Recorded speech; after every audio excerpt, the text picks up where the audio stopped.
یہ جواہر لال نہرو اور شیخ عبداللہ کے درمیان طے پایا تھا۔ اب بیسکلی 370 کے اندر کیا تھا یہ بھی میں آپ کے ساتھ ڈسکس کرتا ہوں۔ یہ جو ایشو تھا کشمیر کا، یہ کشمیر کی ایکسیشن کے حوالے سے تھا۔ اس میں 2 ڈائمینشنز پر جو تھی وہ بات کی گئی تھی۔ پہلا ایشو یہ تھا کہ پاکستان کے ساتھ جو تھی وہ کیا انڈرسٹینڈنگ ہوئی تھی اور شیخ عبداللہ کے ساتھ کیا انڈرسٹینڈنگ ہوئی تھی۔ اور شیخ عبداللہ کے ساتھ یہ بات ہوئی تھی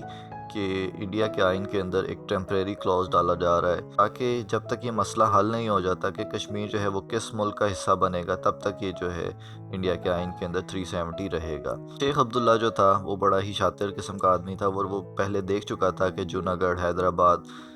کا جو واقعہ تھا اس کے اندر یہ تمام واقعات وہ دیکھ چکا تھا، اس لیے وہ یہ چاہتا تھا کہ میں انڈیا کی طرف رہتے ہوئے اور انڈیا کی حمایت حاصل کرتے ہوئے میں یہ کروں کہ میں ایک آزاد حیثیت سے کشمیر کا سٹیٹس قائم رکھوں، اور لیکن جو ہمیں سپورٹ ملے وہ انڈیا کی طرف سے ہی ملے۔ اور کیونکہ وہ جانتا تھا کہ پاکستان کی طرف سے جو سپورٹ ہے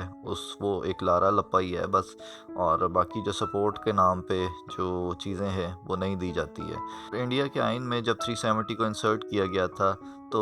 وہ ٹیمپریری کلوز اس لیے ہی رکھا گیا تھا، ورنہ انڈیا کا پہلے دن سے ہی یہی پلان تھا کہ ہم اس کو پرماننٹلی جو ہے اپنی مرضی سے یہ جو کلوز ہے اس کے اندر تبدیلیاں بھی کریں اور اس کو جو ہے اپنی مرضی سے لے کے چلیں، لیکن یو این کا پریشر تھا جس کی وجہ سے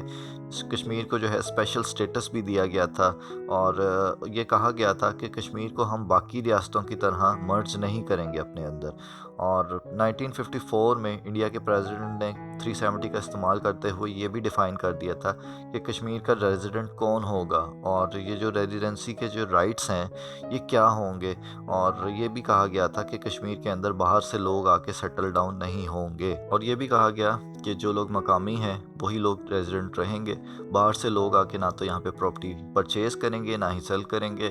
اور خواتین کے بارے میں یہ کہا گیا تھا کہ اگر کشمیری خواتین باہر جا کے شادی کرتی ہیں تو نہ تو ان کے بچوں کو یہ رائٹس ملیں گے ریزیڈنسی کے، اور نہ ہی ان کے میاں جو ہیں وہ یہ رائٹس جو ہیں انجوائے کر سکیں گے، کیونکہ اس سے جو ہے کشمیر کی ڈیموگرافک پروفائل جو ہے وہ تبدیل ہو جائے گی، کیونکہ کشمیر کے اندر میجورٹی میں جو تھے وہ مسلمان تھے، اور مسلمانوں کی اگر ڈیموگرافک پروفائل آپ بدلنا نہیں چاہتے تو کشمیر کے اندر ہی آپ کو شادی کرنا پڑے گی۔ حالانکہ ہم سب دیکھتے ہیں کہ کشمیر کے اندر آج جو ہے ڈیموگرافک پروفائل کیسے بدل دی گئی ہے، اور اسی لیے 35A بھی انسرٹ کیا گیا تھا۔ اور ہم سب جانتے ہیں کہ انڈیا کا جو لابی سسٹم ہے پوری دنیا کے اندر بڑا سٹرونگ ہے، اور پوری دنیا کے اندر ان کے جو لوگ ہیں وہ ہر اچھے ادارے کے اندر بیٹھے ہوئے ہیں۔ میں آپ کو یہ بھی بات بتاتا چلوں کہ اس لابی سسٹم کے تحت ہی پہلے تو کشمیر کے اندر کرفیو نافذ کیا گیا۔ اگر ہم کشمیر کا اسپیشل سٹیٹس بدلتے ہیں تو وہاں پہ حالات کو نارملائز کرنا ہے، وہاں پہ لوگ جو ہیں بہت شور کریں گے، اور کشمیر کا جو اسپیشل سٹیٹس تھا وہ بھی بدل دیا گیا تھا۔ اور پھر جو یو این کے ساتھ معاہدے کیے گئے تھے اور جو پاکستان کے ساتھ معاہدہ تھا جسے ہم شملہ ایگریمنٹ بھی کہتے ہیں، وہ سب جو تھا وہ ہوا میں اڑا دیا گیا۔ اور پاکستان کے حوالے سے بھی اگر ہم دیکھیں تو کسی نے صرف بیانات کی حد تک کی ہے، جو عمران خان صاحب نے جو بیانات دیے وہی تمام چیزیں تھیں۔ اور اب جو ہے جموں اینڈ کشمیر کو ایک کر دیا گیا ہے۔ جموں اینڈ کشمیر کی جو پارلیمنٹ ہے وہ تو موجود ہے، لیکن وہاں پہ جو اس کا سٹیٹس ہے وہ یونین کا سٹیٹس ہے، اور اب وہ جو ہے وہ دلی کو رپورٹ کرتے ہیں سب تمام چیزیں، اور اس کا جو اسپیشل سٹیٹس ہے وہ ختم کر دیا گیا ہے کشمیر کا۔ جی، تو کشمیر کے حوالے سے یہ جو مسئلہ ہے میں آپ کے ساتھ اب کنکلوژن کی طرف آتا ہوں، اور کشمیر کا جو مسئلہ ہے وہ یہی ہے کہ کشمیر کے اندر جو دونوں ملک ہیں وہ یہ چاہتے ہیں کہ ہم اس کو طاقت سے انویٹ کریں، اور جو طاقت کے ذریعے سے مسائل ہیں ان کا حل کریں۔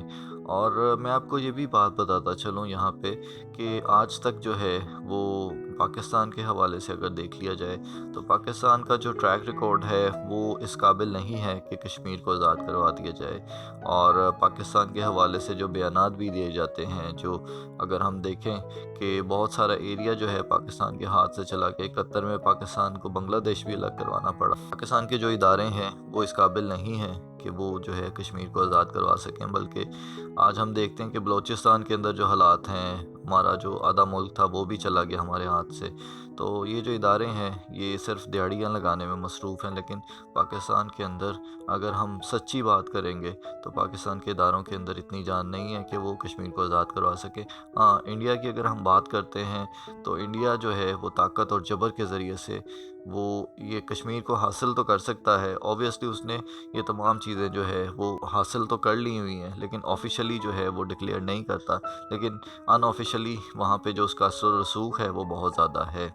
اور وہاں پہ آج تک انتخابات بھی جو ہے وہ نہیں اس لیے کروائے جاتے ہیں، انتخابات اگر کروائے گئے تو نتیجہ جو ہے وہ بہت ہی حیران کن بھی ہو سکتا ہے، اور وہاں کے لوگوں کو میرے خیال میں آزاد حیثیت سے اگر وہ رہنا چاہتے ہیں تو ان کو آزادی دینی چاہیے دونوں ملکوں کو، اور اپنی فوجیں جو ہے وہ پیچھے کر لینی چاہیے۔ لیکن یہاں پہ میں آپ کو ایک اور بھی بات بتاتا چلوں کہ اگر ہم اسرائیل کی مثال دیکھیں، ہمارے سامنے وہ مثال ہے کہ اسرائیل کو پوری دنیا سے کرش کرنے کے لیے بہت سارے ممالک اکٹھے بیٹھے ہوئے تھے، اور وہاں کی جو آبادی تھی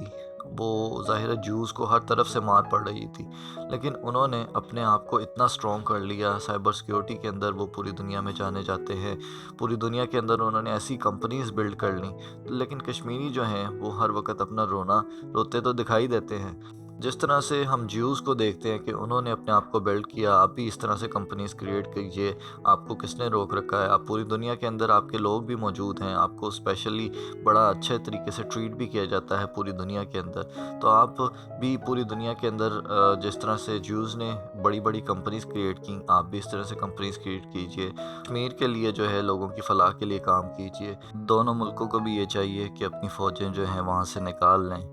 اور کشمیریوں کو جو ہے اپنی مرضی سے جینے دیں۔ میں کشمیریوں سے بھی یہی ریکویسٹ کروں گا کہ کشمیری بھی جو ہے اپنے سکلز کو انہانس کرتے ہوئے پوری دنیا کے اندر اپنی کمپنیز کریٹ کریں، کشمیر کے لیے کچھ کر جائیے، تاکہ آنے والا جو وقت ہے